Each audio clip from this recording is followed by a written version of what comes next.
Hello students, welcome back to MT study. आज हम लोग क्लास टेंथ का क्लास फर्स्ट नंबर सिस्टम लेकर आए हैं। ये बहुत ही इंपॉर्टेंट सेशन होने वाला है आपके साथ, क्योंकि आज हम लोग फर्स्ट परिभाषाएं पढ़ेंगे। परिभाषाएं के बाद हम लोग उसके कुछ थ्योरम्स, इंपॉर्टेंट थ्योरम है उसको पढ़ेंगे। इसके बाद हम लोग एक्सरसाइजेस स्टार्ट कर देंगे। मुझे आशा है कि आप लोगों को एक्सरसाइज बहुत अच्छे समझ में आएंगे। प्राकृतिक संख्या क्या होती है? वस्तुओं को गिनने के लिए जिन संख्याओं का प्रयोग किया जाता है उन्हें हम प्राकृतिक संख्या अर्थात नेचुरल नंबर बोलते हैं। जैसे 1 2 3 4 डॉट डॉट इनफाइनाइट। अर्थात जो अगर हम पूछे सबसे छोटी प्राकृतिक संख्या क्या होगी तो 1 होगी, और सबसे बड़ी प्राकृतिक संख्या क्या होगी तो इनफाइनाइट होगी। अब हम आ जाते हैं सेकेंड पॉइंट पे। पूर्ण संख्या क्या होती है? प्राकृतिक संख्याओं में शून्य को मिला देते हैं, इंक्लूडेड शून्य कर देते हैं तो संख्याएं प्राप्त पूर्ण संख्याएं हो जाती हैं। जैसे 0 1 2 3 dot dot dot dot infinite. अगर इसमें सबसे छोटी पूर्ण संख्या क्या होगी तो 0 हो जाएगी, और सबसे बड़ी पूर्ण संख्या क्या होगी तो वो इनफाइनाइट हो जाएगी। अब आ जाते हैं हम लोग नेक्स्ट, पूर्णांक संख्याएं क्या होती हैं अर्थात इंटीजर नंबर क्या होते हैं। प्राकृतिक संख्याओं में शून्य एवं ऋणात्मक संख्याओं को मिलाने पर जो संख्याएं प्राप्त होती हैं उन्हें हम पूर्णांक संख्याएं कहते हैं। जैसे -3 -2 -1 0 1 2 3 dot dot dot dot infinite. But मैं यहाँ एक चीज़ आप लोगों को बताना चाहता हूँ, जैसा कि अब ये तो हो गया। अब हम लोगों को एक चीज़ यहाँ बताना चाहते हैं कि यदि एक नंबर सिस्टम लाइन हम ड्रॉ कर लेते हैं, एक नंबर सिस्टम लाइन ड्रॉ करते हैं तो वहाँ पर 0 1 2 3 मार्किंग करने बाद -1 -2 -3 -4 इस तरह से मार्किंग करते हैं।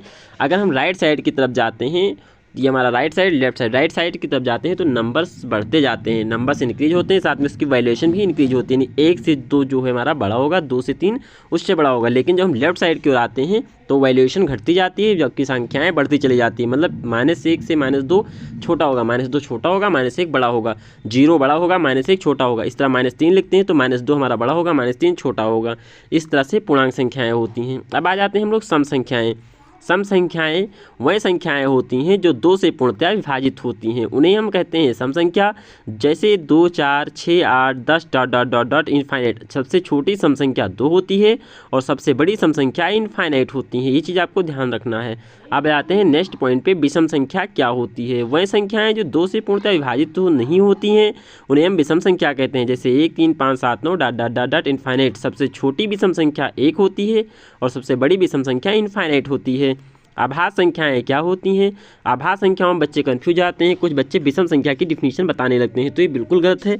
आभास संख्याएं वह संख्याएं होती हैं जो केवल 1 से और किसी अन्य संख्या से पूर्णतः विभाजित नहीं होती हैं, वो होती हैं आभास संख्याएं। वह संख्या, दोबारा देख लीजिए, वह संख्याएं जो स्वयं और एक अलावा किसी अन्य संख्या से पूर्णतः विभाजित नहीं होती हैं उन्हें आभास संख्या कहते हैं। यानी कम से कम इसमें केवल 2 ही फैक्टर होना चाहिए, 2 से ज़्यादा फैक्टर नहीं होनी चाहिए। जैसे हम 1 की बात करते हैं तो 1 का फैक्टर 1 ही होता है, इसलिए 1 ना तो पूर्ण आभास संख्या होती है ना ही भाज्य संख्या होती है। और आभास संख्याएं क्या होती है? जो 2 3 7 11 ये सभी आभास संख्याएं हैं। अगर हम 2 की बात करते हैं, 2 1 से कट जा रहा है और फिर 2 से कट रहा है, इसके अलावा वो किसी संख्या से नहीं कट रहा है, इसलिए 2 जो हमारी होगी वो आभास संख्या हो जाएगी। और सबसे छोटी आभास संख्या जो होगी वो भी 2 ही होती है। ये चीज़ आपको ध्यान दे रखना है। अब और सबसे छोटी सम आभास संख्या जो होती है वो भी 2 होती है, ये भी आपको याद रखना है। ये भी बहुत इंपॉर्टेंट है, आपसे एक नंबर में पूछ लिया जाता है हमेशा।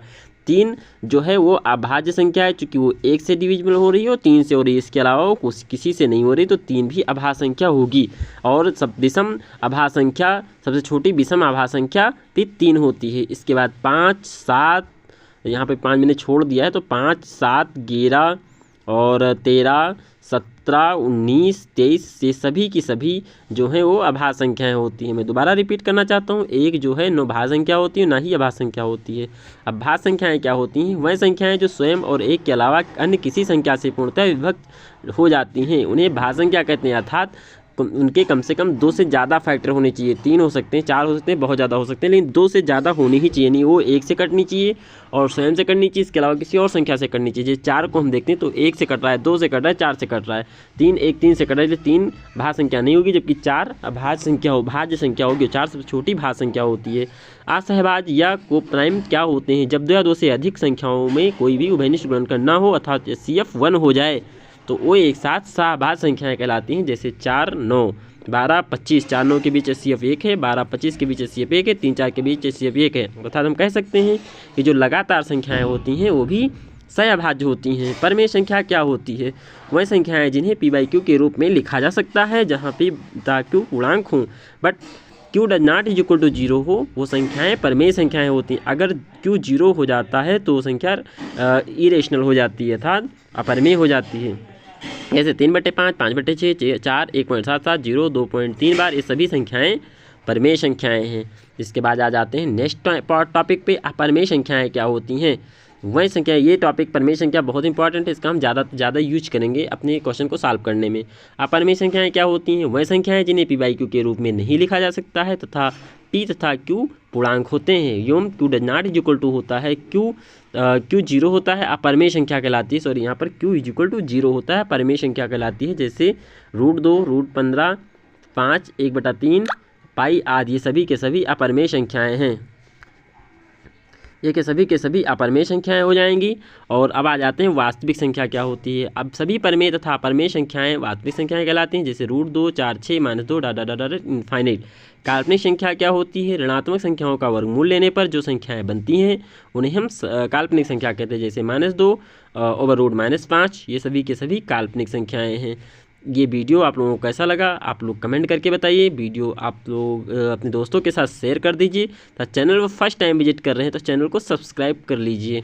और आज से हम लोग क्लास 10th के सभी सीरियल से एक्सरसाइजेस करवा रहे हैं, तो आप लोग कंटिन्यूसली वीडियो को वॉच करते रहें जिससे कि आपके 95+% बोर्ड एग्जाम्स में आप आएँ। इस तरह से थैंक यू।